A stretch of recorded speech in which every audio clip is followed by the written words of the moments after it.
I was introduced to Farm Sanctuary several years ago. I've been vegan for 16 years.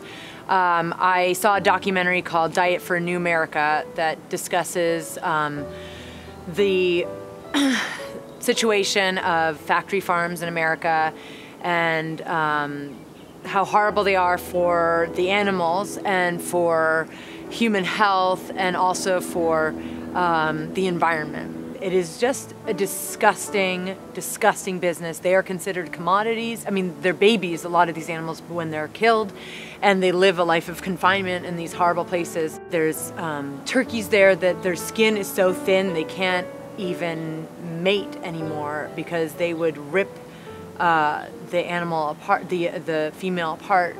So all turkeys are artificially inseminated because of that. Everyone wants that crispy skin, and you think about that's on a creature that has a soul, and we've bred them to our liking.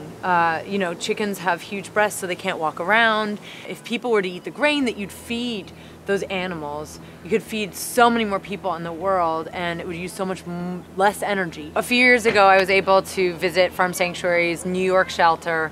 I had probably been vegan for over 10 years by then, and it was still a life-changing experience. You get to see all of these animals raised in factories and confined to crates, and they're living free on this amazing property, and there's just so much space for them to roam, and they're treated so well. We all know that our dogs and our cats are very different from anyone else's dog or cats, or even from each other.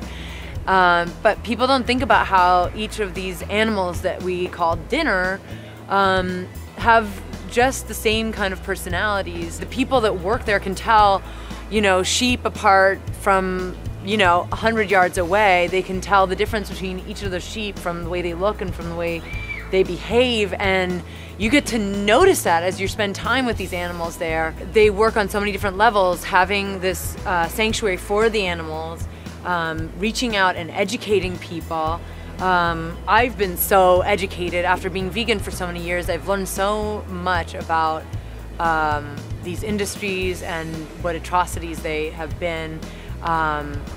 You know, I thought I knew so much, but I've learned so much from the people that work at Farm Sanctuary and just from the animals that live there. It's such an amazing place where Farm Sanctuary can take care of these animals and you know, educate people about what these industries are doing in this country.